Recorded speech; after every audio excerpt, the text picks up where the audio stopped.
Selamat pagi, selamat datang di bacaan hari ini, hari Selasa tanggal 23 Agustus tahun 2022. Selamat datang di bacaan harian. Bacaan umum untuk semua zodiak, ambil hanya jika resonate. Silakan lihat description box di bawah video ini untuk rangkuman bacaan hari ini. Pada pukul 12 siang waktu Indonesia bagian barat, kita lihat bulan sudah berada di ini Cancer di 14 derajat 3 menit dan conjunction dengan Lilith di 14 derajat 31 menit.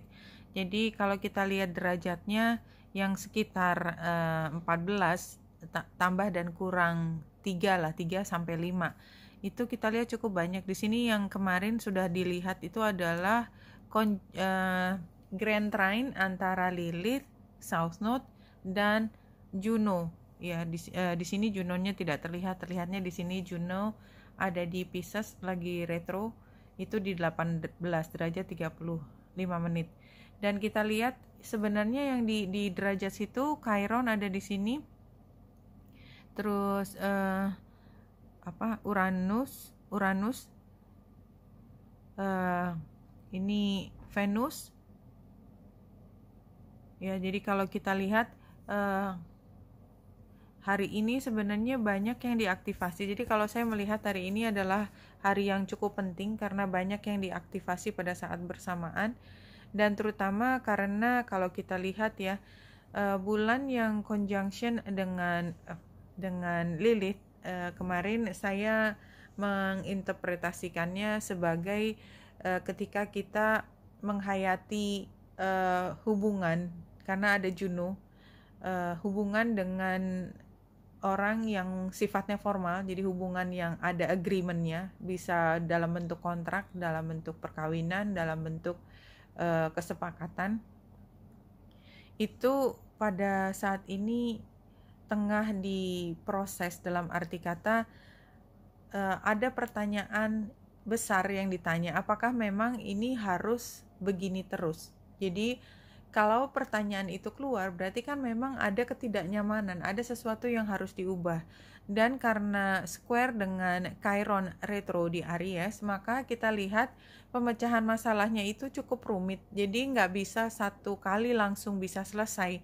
Dan biasanya kalau situasinya seperti ini, either bertahan di tempat yang sama walaupun tidak nyaman, atau nggak survive gitu ya. Jadi kalau misalnya tidak ada jaring pengamannya gitu, begitu jatuh pecah udah. Jadi untuk bisa kembali lagi bersama itu agak sukar. Jadi untuk kontrak berikut itu susah, kecuali ada situasi pendukung yang bisa merekatkan hal tersebut. Jadi ini kan sempat pecah ya, karena kita lihat juga Venus juga di 14 derajat semi sextile, dan dia berarti kan trine dengan Chiron. Jadi di sini sebenarnya jawabannya adalah kalau kita masih menganggap hubungan ini, hubungan karena ada Junonya ya, kalau kita menganggap hubungan ini pantas diperjuangkan, maka kita akan mencoba untuk mencari penyelesaian masalah, mencari titik tengahnya.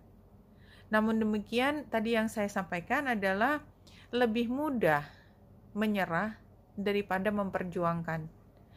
Menyerahnya bisa berarti membiarkan lepas, atau menyerahnya membiarkan berada dalam situasi kusut karena terlalu sukar untuk keluar. Either way, tetapi ini hanya kalau resonate. Jadi energi ini hanya akan dirasakan oleh orang yang punya PR. Kalau kita nggak punya PR dengan hubungan, maka kita hanya bisa mengobservasi lingkungan kita. Ya selalu kan, teman-teman juga mungkin udah bisa melihat bahwa ada beberapa hal yang terlihat jelas di langit, kita tidak merasakan sama sekali. Tetapi kalau kita perhatikan lebih detail, itu ada di sekitar kita, hanya saja tidak terkena langsung kepada kita. Karena apa? Karena memang tidak ada yang diaktifasi di dalam diri kita. Intinya seperti itu. Kalau kita lihat Lenormand-nya 3 kartu. Ya, jadi yang di tengah itu hubungan informal tadi yang saya sampaikan.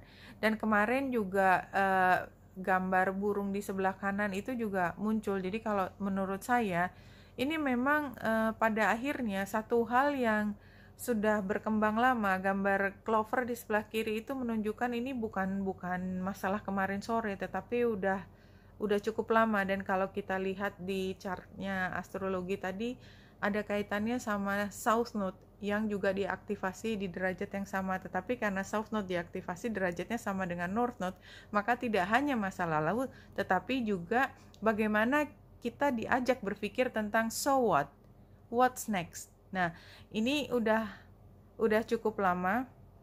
Ini adalah hubungan yang ada kontraknya, gambar tower di sini.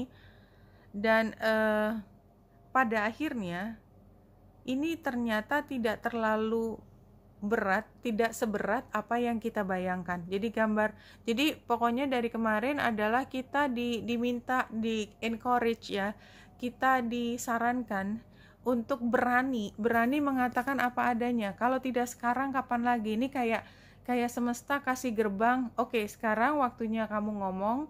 Ambil periode emas ini untuk kamu bisa mengekspresikan apa adanya. Lilith dan bulan conjunction, ekspresikan termasuk hal-hal yang kita takut tanyakan. Jangan ditutupi lagi. Seperti itu sih yang saya lihat. Rising above ya, I see only beauty and grace. Jadi jangan malu dengan apa yang memang ada di hati kita. Itu bukan untuk disembunyikan. Kalau ada, toh kita udah pernah berusaha menyembunyikan, atau kita berusaha untuk menganggapnya tidak ada. Tapi kan ada gitu, nggak bisa diingkari. Ada sesuatu yang memang tidak bisa diingkari.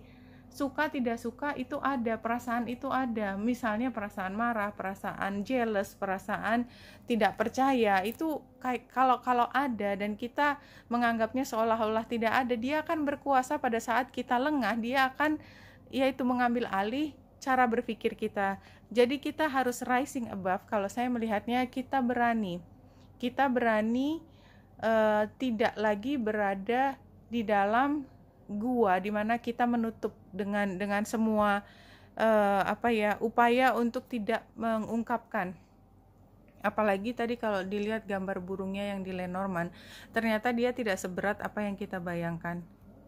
Di sini 3 kartu yang keluar, compassion for all. Nih ya, kita lihat ini kan kayak banyak pihak ya, banyak binatang dalam satu waktu. Ini kayak 10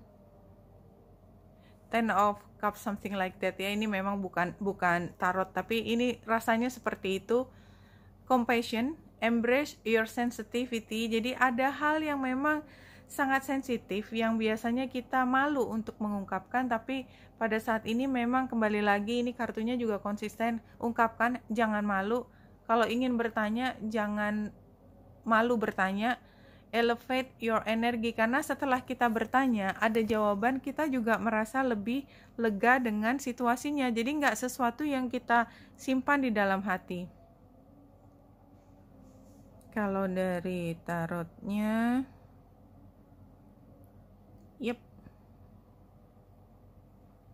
ini kan situasinya adalah kita masih kecil sebenarnya. Kita ini kan kartu page itu kan komunikasi.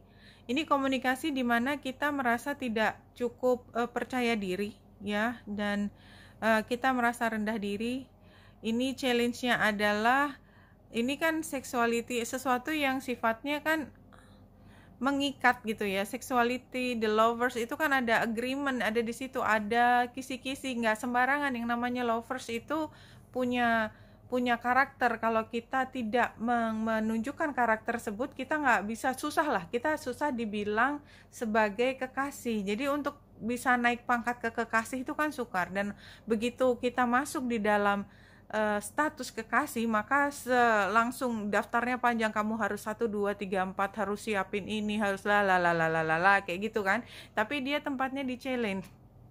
Jadi kalau kita lihat ini tadi kembali ya, situasinya adalah kita mungkin ingin bicara tetapi kita kurang percaya diri karena kita nggak yakin apa yang kita bisa tawarkan pada orang yang punya tuntutan tinggi terhadap kita, atau kita punya tuntutan tinggi terhadap orang lain.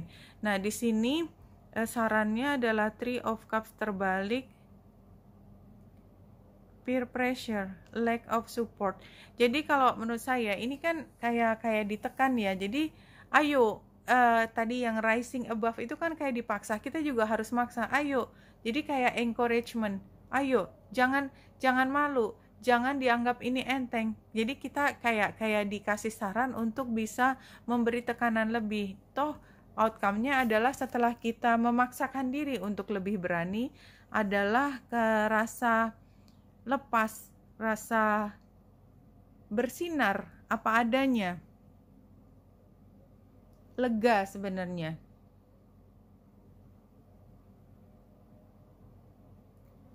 Dan ini dibacaannya ditutup dengan you came to your relationship to play. Remember that. Jadi ini memang fokusnya adalah relationship ya. Tadi Juno, sebenarnya Juno yang diaktifasi. You came to your relationship to play. Play itu apa sih artinya? Tarik ulur menjadi happy. Tertawa, bercanda, nggak terlalu serius.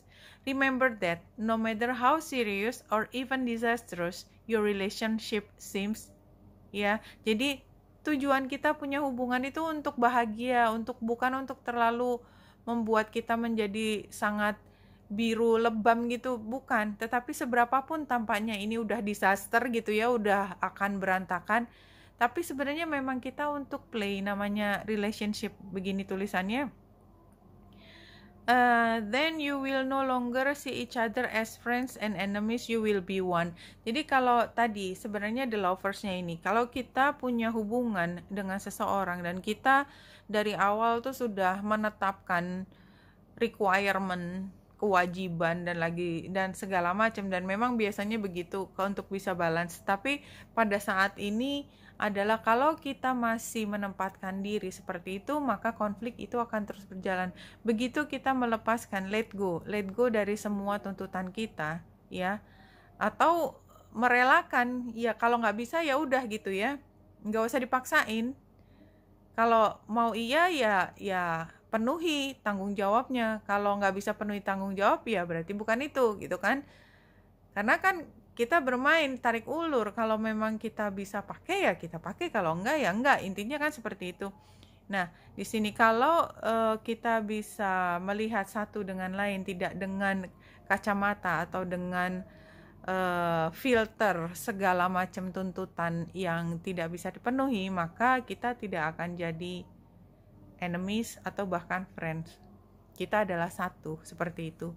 Oke, hari ini adalah tentang hubungan. Kalau resonate dan ada hal yang mungkin kita malu atau tabu untuk tanyakan saja.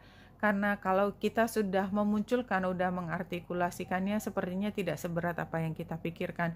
Dan kalau misalnya kita sudah bicara dan ternyata hubungan ini berjalan ke arah yang tidak terduga, just remember hubungan ini juga cuman a play gitu loh. Kalau kita bermain udah nggak asik lagi, ya udah gitu. Ngapain kita terus main di tempat yang nggak asik lagi? Ngapain menyiksa diri di tempat itu? Seperti itu sih kira-kira pernyataannya. Oke, Wenita Indrasari di sini, semoga membantu. Salam hati dan cahaya.